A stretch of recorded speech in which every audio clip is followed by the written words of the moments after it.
ኖርኩም ልንገር የፌደራል ፖሊስ የጀግኖች ማዕከል የሚባል አለ። ኮልፌ ላይ ነው የሚገኘው። ስራ ላይ እያሉ አደጋ የደረሰባቸው የፌደራል ፖሊስ አባላት ማለት ነው።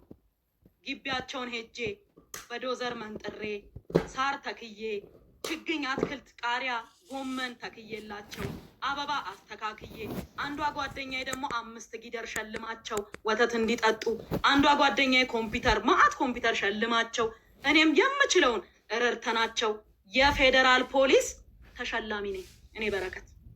በእውነት ነው ምነግርክ።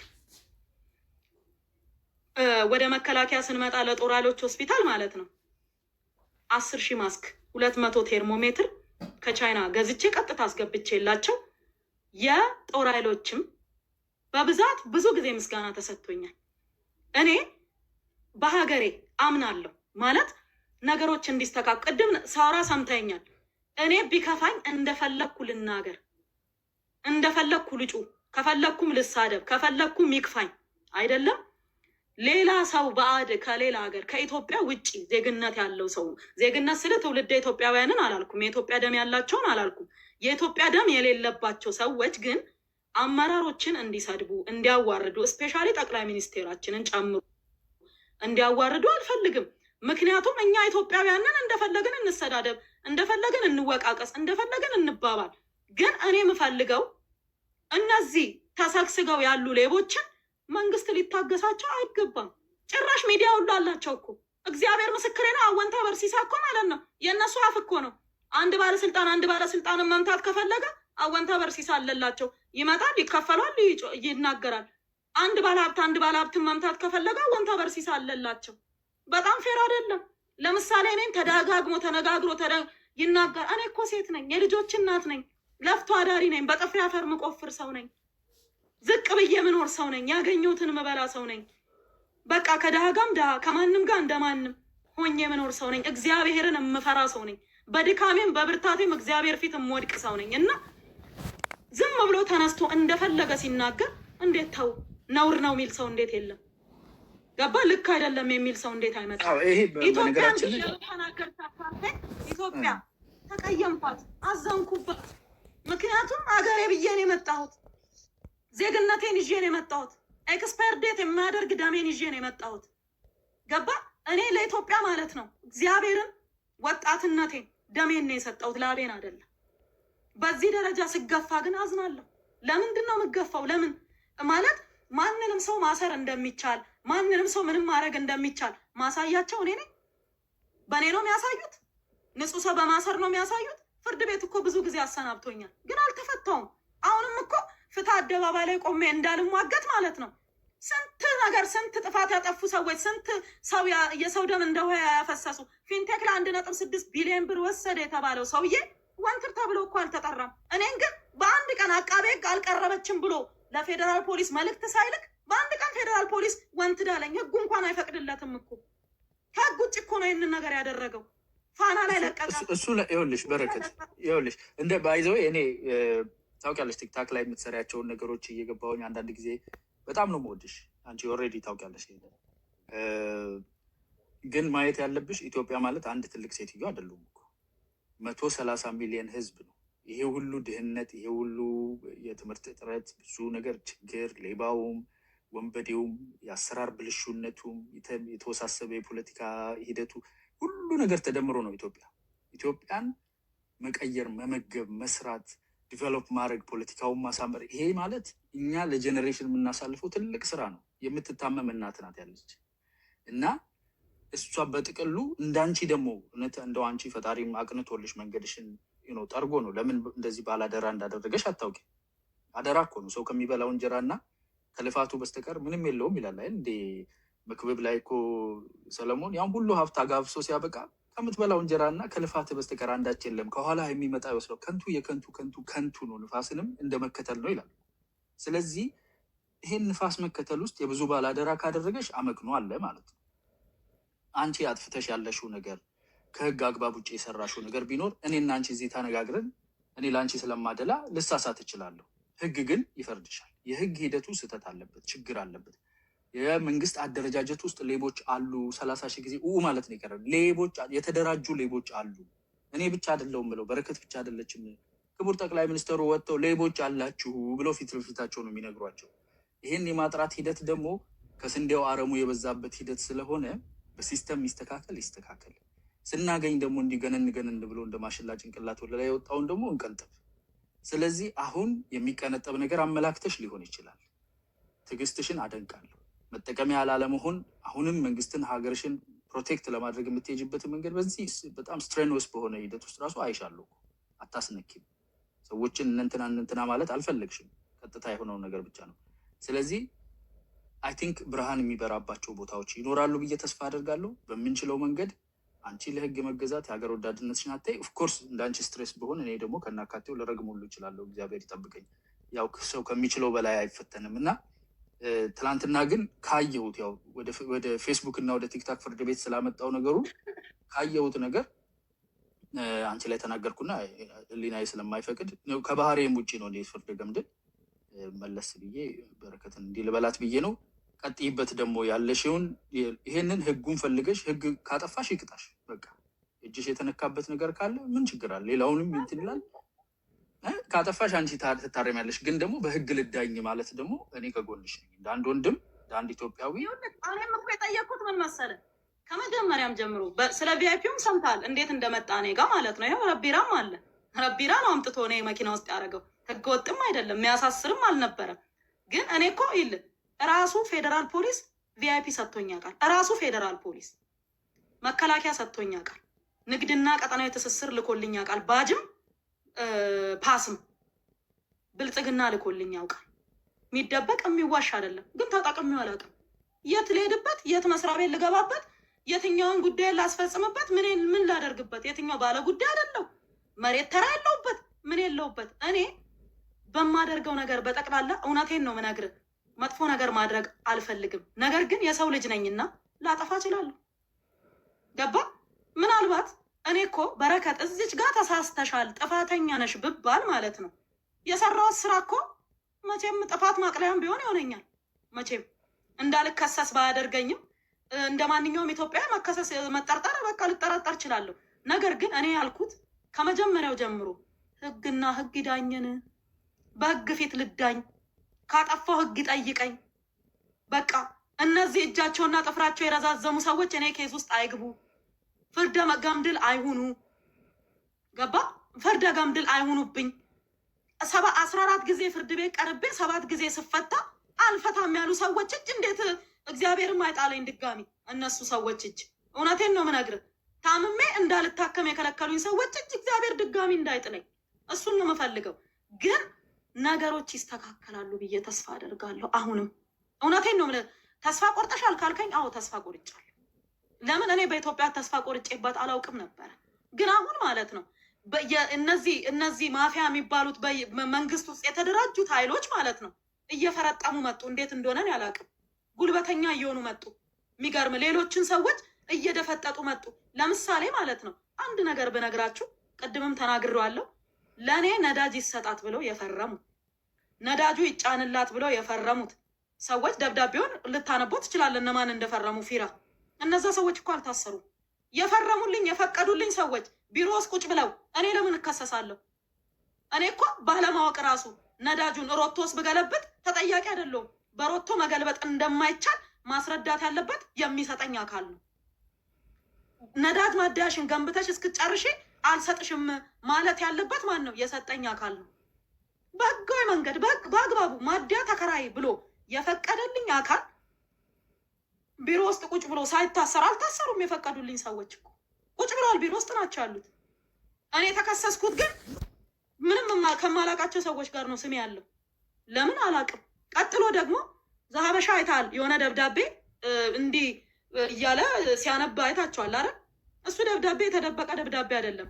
አውጣና አንብበው። እሱን ደብዳቤ ደስ ይለኛል በአንዴ ማለት ነው። አያናም እዚህ እያለ አንብበው። የትኛው ነው የነዳጅ ማራገፊያ ቦታ ይፈቀድልኝ የሚለውን ደብዳቤ አንብበው። ዘሀበሻ ሙሉን ስላላነበበ ቅንጭብ አድርጎ በደንብ እንዳይነበብ አድርጎ ስላቀረበ እኔ ላስነብበው ራሴ ነኝ። ከኔ ድርጅት የተጻፈ ነው። ማተም አለው፣ ቀን አለው፣ ቁጥር አለው። ይህንን ነው አይደለ? እሺ፣ ስክሪንሻት አድርጉት ከፈለጋችሁ። እሺ፣ ላንብበው። እሺ ከላይ ሄዲንግ ሌተሩ በረከት ወርቁ አደራ ይላል። ፋርም ኤንድ አግሮ ኢንዱስትሪ ኢንቨስትመንት ይላል። ቀን 13/02/2018 ይላል።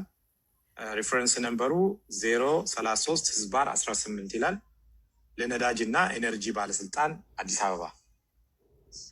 ጉዳዩ የነዳጅ ማራገፊያ ቦታ ስለመጠየቅ ከላይ በርዕሱ ለመግለጽ እንደተሞከረው ድርጅታችን በረከት ወርቁ አደራ እርሻ ኢንቨስትመንት በጋምቤላ ክልል በዲማ ወረዳ እና በጋምቤላ ወረዳ የለማ የገበሬ ማህበር መሬት 220 ሄክታር እና በምንጣሮ ላይ የሚገኝ 520 ሄክታር፣ በአፋር ክልል 1000 ሄክታር፣ በደቡብ ኢትዮጵያ 600 ሄክታር እንዲሁም በኦሮሚያ ክልል አውት ግሮወርስን ጨምሮ 920 ሄክታር የእርሻ መሬት እንዳለው ይታወቃል።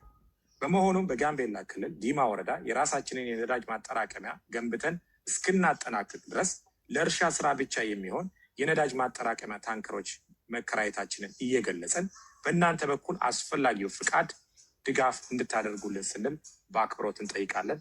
ከሰላምታ ጋር በረከት ወርቁ አደራ ዋና ስራ አስኪያጅ ይላል። ስለዚህ ቅድም ዘመረሻ ያቀረበው ደብዳቤ ይሄ ደብዳቤ ነው። ምንድን ነው ስህተቱ? ጥፋቱ ምንድን ነው? ምን ጥፋት አለው? ቦታ እስከምብቻች ከምጨርስ ድረስ ቦታ ተከራይቻለሁና ይፈቀድልኝ አይደለ ብዬ ጠየቅኩት። ይሄ ደብዳቤ እንዲህ የተደበቀ ደብዳቤ አይደለ፣ ይሄው ህጋዊ ደብዳቤ ነው። ባለስልጣን መስሪያ ቤቱ ፐርሚሽን እንዲሰጠኝ እኮ ነው የጠየቅኩት። ከዛ ፐርሚሽን ሰጠኝ። የሰጠኝ ሰውዬ የት ነው? ቢሮ ውስጥ ቁጭ ብሏል። ማን ነው? ዶክተር ደስታው ነው። ምክንያቱም መደብቀው ነገር ስላልሆነ የፈረመልኝ የፈቀደልኝ ዶክተር ደስታ ነው። ዶክተር ደስታው ደግሞ አልታሰረም፣ ከታሰሩት መካከል አይደለም። ቀጥሎ ደግሞ የመጨረሻውን ፊርማ የፈረመልኝ ምክትል ዋና ዳይሬክተሩ ባህሩ ነው። ባህሩም አልታሰረም፣ ቢሮ ቁጭ ብሎ ነው ያለው። እኔ ግን የተፈተኩት ከማን ጋር? ከማላውቃቸው ሰዎች ጋር። አለቀ። አላውቃቸውም። እነዛን ሰዎች ምን እንዳደረጉልኝ ራሱ አላየሁም። ለምን ከነሱ ጋር ክስ ውስጥ እንደገባው ራሱ አላውቅም።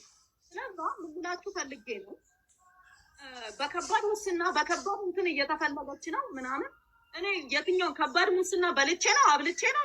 እሺ ሸጬስ ከሆነ ለማን የሸጥኩት? አብልቼስ ከሆነ ለማን ያበላሁት? ከማን የበላሁት? ግልጽ የሆነ ንግግር እኮ ያስፈልጋል። ገባ? ዝም ብሎ ሾላ በድፍኑ የሆነ ክስ ነው ያደርጋል። ይሄ እኮ ሾላ በድፍኑ እኮ ነው። ግልጽ የሆነ ነገር እኮ የለውም። ዝም ብሎ በቃ ከፈለገ ተከራክራ ፈርድሜም ግጣ ተጋግጣም ቢሆን ጡጣ ብሎ እኮ ሰው አይከሰትም። ገባ? የምሰራው ስራ እኮ ከግምት ይገባል። አንድ ሰው እኮ ጥፋት እንኳን ኖሮበት ለህዝብ ጥቅም ተብሎ እኮ ክስ ይቋረጣል። ጥፋት እንኳን ኖሮበት እኔ ሳላጠፋ ነው። እኔ ንጹህ ሰው ነኝ ብዬ ነው ማምነው። በልፍንን ቀጥላለሁ። ደግሞ ኢትዮጵያን እኔ አሁንም ቢሆን ሀገሬ ነች ወዳታለሁ። ገባል? አሁንም ሀገሬ ነች ወዳታለሁ። ግን ማንም ሰው እንዲጎዳትም እንዲሰድባትም አልፈልግም ሀገሬን። አሁንም ቢሆን ማለት ነው። ቢሄድም በቃኝ እንኳን ብዬ ወደ አይርላንድም ብመለስ ወደ ሌላ ሀገር ብመለስ ሀገሬ ነች እኮ። ኢትዮጵያ ሆነ እኮ ከላይ ላይ የሚፋቅ ነገር አይደለም። ለዘላለም እስከ መቃብር ድረስ አብሮኝ የሚቀጥል ነገር ነው እና ብዙ ነገር ብለናል፣ ብዙ ተነጋግረናል። ኢትዮጵያ ውስጥ ደግሞ የመጨረሻ ልነግራችሁ የምፈልገው ነዳጅ ማደያ ሳይኖር ነዳጅ ማራገፍ የሚል ነገር ዛሀበሻ ስላለ ጥርት እንዲልላችሁ ኢትዮጵያ ውስጥ 1980 ማደያዎች አሉ። ፍቃድ የላቸው ነዳጅ የሚያራግፉ ማደያዎች አሉ። ከነሱ መሀል 320 ማደያ ክራይ ናቸው። ስለዛ ማደያ ተከራይቶ ነዳጅ ማራገፍ አይከለከልም፣ ህጉ አይከለክልም። ስለዛ ተከራይቼ ፍቀዱልኝ ብዬ ጠየቅኩኝ፣ ተፈቀደልኝ። ላራግፍ ስል እስር ቤት ነኝ ያለው። ነዳጁን ራሳቸው ሸጡ። አለቀ። ይኸው ነው ታሪክ። አይ ቲንክ እኔ ጨርሻለሁኝ። በረከት አይ ቲንክ አንዳንዱ ነገር ለአንቺም የሚጠቅም ይመስለኛል። አሁን ፍራስትሬት ተስፋ የሚያስቆርጥ የሆነው ነገር እያየሁ ያለሁት በተለይ ወደ ሚዲያ ማምጣታቸው ምንድነው ዲስካይስ የሆነ በረከት ነው እና በመጥፎነት ውስጥ የተደበቀ ጥሩነትም ሊኖረው ይችላል። ቢኮዝ አሁን ያው በሰው ፊት የሚታይ ነው። አንቺ ከህጉ ጋር ያለሽን ግንኙነት በህጋዊ መንገድ እንዳልሽው መቀጠል ነው። አሁን የምትነግሪኝ ዲቴሎች ለፍርድ ቤት ቀርበው ፍርድ ቤት መርምሮ ውሳኔ የሚሰጥባቸው ናቸው። እዚህ ሚዲያ ላይ ያለን ሰዎች ፍርደ ገምድል ነው የምንሰጠው። እኔ እንኳን እንደው ሌላ ጊዜ የምራቀቁ ሰውዬ ትላንትና ፌስቡክ አይቼ ሸርተት ብያለሁ እና እንደዛ መጠንቀቅ ያስፈልጋል። በፍርድ ቤት ሂደት ውስጥ መስተካከል ያለበት ነው። ተስፋ አትቁረጪ። ተስፋ የሚያስቆርጥ አይደለም። የስራ ሰው ነሽ። የጠፋም ነገር ቢኖር የለማም ነገር ቢኖር በህግ የሚያዘው ነገር ይያዛል። የምናውቀው አይናችን ያየውን ግን ማንክደው ኢትዮጵያ ላይ ምን ያህል ኢምፓክትፉል የሆንሽ ሴት ለሌሎች ሴቶች ምሳሌ የምትሆኝ እንደሆንሽ አውቃለሁ እና በርቺ። ዲስከሬጅድ እንድትሆኝ ተስፋ እንድትቆርጭ አልፈልግም። የሚሰራ እጅ ሊያጠፋ ይችላል። እኔ ብታጠፊ አጠፋሽ እያልኩ አይደለም፣ ከምትነግሪኝ ነገር አላየሁም። ግን ብታጠፊ ራሱ ማለት ነው አንቺ የሰራሽውን እና ያደረግሽውን ነገር ምንክደው አይደለም። ስለዚህ በርቺ። መንግስትም ደግሞ ወደ ታች እየወረሽ ስቴጂም ብዙ ቦታ ላይ ብልሹነት እንዳለው የተደራጀ ነገር እንዳለው መጥፎ እንደሆነ ሁሉ ጥሩውንም ደግሞ ታውቂዋለሽ፣ አይተሽዋል። ምን እንደተደረገ ምን ያህል እንቅስቃሴ እንዳደረጉ ከባንክ አንጻር ስንቄዎች ምን ያህል አንቺ ያላቸውን ቦታ ታውቂያለሽ። ፌዴራል መንግስት የአዴ ከንቲባ ጽሕፈት ቤት እንዴት እንደሆኑ ታውቂያለሽ። ይህንን አይነት ጥሩ ግንኙነትም አለሽ እና አንዳንድ ጊዜ መራራውን ቅጠል ከእንትኑ ከምግቡ ጋር ብሉት የሚለውንም ማሰብ ያስፈልጋል እና ይሄ መራራው ነገር ነው። የሚጸዳበት መንገድ ይኖራል ብዬ አስባለሁ። በምችለው ነገር ሁሉ ፎሎ እናደርጋለን። ያው ወደ ሚዲያ ራሳቸው ስለሆኑ ያመጡት ቀድመው፣ እኛም ደግሞ እንደ ህዝብ ፕሮቴክት የማድረግና ፍትሐዊ የሆነ እርምጃ ብቻ እንዲወሰድ የማድረጉን ስራ እንሰራለን። በርቺ። በውስጥ ደግሞ ሰላም እልሻለሁ። እንዳስገነዝብ የምፈልገው እዚህም ያለው ሰው እንዲገነዘበ የምፈልገው ማለት ነው፣ እኔ ከእስር የተፈታሁት ጥር ውስጥ ነው አይደለ? አንድ ነገር ስለ እስር ቤቱ ሁኔታ ምን እንደገጠመኝ፣ እንዴት እንደታሰርኩ፣ ህመሜን በተመለከተ አውርቻለሁ። ሶሻል ሚዲያ ላይ መጥቼ አንድ ነገር ትንፍሽ ይዛሉ ለአንድ ሰው አላወራሁም፣ አልተናገርኩም፣ አልኩት ሁሉን ነገር ትዬ ማለት ነው። ወደ ሚዲያ ጭራሽም አልመጣሁም። በቃ ትናንትና ነው ወደ ሚዲያ የመጣሁት። ለምን? እራሳቸው አስገደዱኝ። አሁን እኔ ዝም ብዬ ጥግጄ እግዚአብሔር የፈቀደ ይሁን በቃ እንደዚህ ያደረጉ አሉ ሰዎቹ ብዬ ዝም ብል ማለት ነው። ገባ? ይኸው ችግር ስላለባት ነው ጸጥ ያለችው፣ እንደዚህ ስለሆነ ነው ስለሚባል በፌስቡክ መጥተው በፌስቡክ መልስ ሰጠው። ገባ? ቤቱ መጥተው መጥራታቸውን ቢሆን ኖሮ ቤቴ መጥተው ፈልገውኝ ቢሆን ኖሮ ገባ? ካልጠፋ ጠፋች ብለው ባያሰሩብኝ ኖሮ ማለት ነው። እውነቱን ብነግርህ እዚህ ሚዲያ ላይ የማይመጣ ይሄ ሁሉ ብጥብጥም ጭቅጭቅም አጀንዳ የማይመጣ ብዙ ሰዎች ደግሞ 98 ቢሊዮን ነው 78 ቢሊዮን በ9 ወር ውስጥ ተዘረፈ ብሎ ፓርላማ ላይ አቅርቧል ነበር ፌዴራል ፖሊስ። ምናልባት እሱንም መሸፈኛ አድርገውች ሊሆን ይችላል የሚልም አስተያየት አለ። አድርገውኝም ከሆነ እንግዲህ ይመቻል። ሌላው ግን እኔ አንድ አያናም እያለ እዚህ ጋር ኮሜንት ላይ ያየው ስለነበረ የወርቅ ቢዝነስ ውስጥ ገብተሻል፣ የወርቅ ቢዝነሱ ህጋዊ እንደሆነ ደብዳቤ እንደተጻፈልሽ እና በምን ያክል ካፒታል እንደጀመርሽ ላንብብላቸው። ኦኬ፣ እዚህ ጋር የተጻፈ ደብዳቤ አለ። የተጻፈው ደብዳቤ ማዕተብ አለው፣ ምን አለው? ለዲማ ወረዳ አስተዳደር ምክር ቤት ዲማ ይላል። ጉዳዩ የድጋፍ ደብዳቤ ስለመስጠት ይላል። ከላይ ሄዲንግ ሌተሩ የጋምቤላ ህዝቦች ብሔራዊ ክልላዊ መንግስት ፕሬዚዳንት ጽሕፈት ቤት ይላል እና በውጭ የሚኖሩ ኢትዮጵያውያንና ትውልድ ኢትዮጵያውያን በትውልድ ሀገራቸው ማህበራዊና ኢኮኖሚያዊ ተሳትፎ ለማሳደግ ራሳቸውና ትውልድ ሀገራቸውን መጥቀም እንዲችሉ ዘርፈ ብዙ እንቅስቃሴዎች የተደረገ መሆኑ ይታወቃል። በዚህ መሰረት ለትውልድ ኢትዮጵያውያን በአየርላንድ ነዋሪ የሆኑት ቁጥሩ ኢኪው ብሎ ቁጭ ያለ፣ ያው አላነበውም ፓስፖርት ነበር ስለሆነ የሆነ የኢትዮጵያ ፓስፖርት የያዙ ልብ በሉ። በረከት የያዘችው ፓስፖርት የኢትዮጵያ ነው። የሆነ የኢትዮጵያ ፓስፖርት የያዙ ወይዘሮ በረከት ወርቁ የተባሉ ዲያስፖራ በሀገራችን በተፈጠረው ምቹ የንግድ ኢንቨስትመንት እድሎችን በመጠቀም በ500 ሚሊዮን ብር መነሻ ካፒታል በጋምቤላ ክልል ዲማ ወረዳ ዘመናዊ የወርቅ ማምረት ስራ ዘርፍ መሰማራት እንደሚፈልጉና ለሚመለከተው ተቋም የድጋፍ ደብዳቤ እንዲጻፍላቸው በደብዳቤ ቁጥር C/30/8517/18 በቀን መስከረም 08/20/2018 ዓ.ም ከኢትዮጵያ ዲያስፖራ አገልግሎት የተጻፈ ደብዳቤ ደርሶን ተመልክተነዋል። ስለሆነም አመልካቿ መንግስት በፈጠረው ምቹ የኢንቨስትመንት እድል ተጠቅመው ራሳቸውና ክልላቸውን መጥቀም እንዲችሉ ሕግና ደንብ መሰረት ካፒታላቸውን እንዲመዘገብና ደብዳቤ እንዲጻፍላቸው በሚጻፍላቸው ወቅት በግልባጭ ለክልሉ ዲያስፖራ ጽሕፈት ቤት እንዲያሳውቁ እየገለጽን የጠየቁት የወርቅ ማዕድን ቦታ እንዲሰጣቸው ወደ ስራ እንዲገቡ ተገቢው እንዲፈጸም አስታውቃለሁ። ፋይል ለክብርት ርዕሰ መስተዳድር እንዲያውቁት ለክብር ምክትል ርዕሰ መስተዳድር፣ ግልባጭ ለርዕሰ መስተዳድር ካቢኔ ጉዳዮች ጽሕፈት ቤት፣ ለክልሉ ዲያስፖራ ጽሕፈት ቤት፣ ለክልሉ ማዕድን ሀብት ልማት፣ ለወይዘሮ በረከት ወርቁ አይደራ ይላል። ከሰላምታ ጋር ኡቶ ኦኮቶ ውዶ የሚል ማተብ ያለው እንትን አለ እና በዚህ ቦታ ግን እኔ በጣም ልነግርሽ የምፈልገው ላመሰግን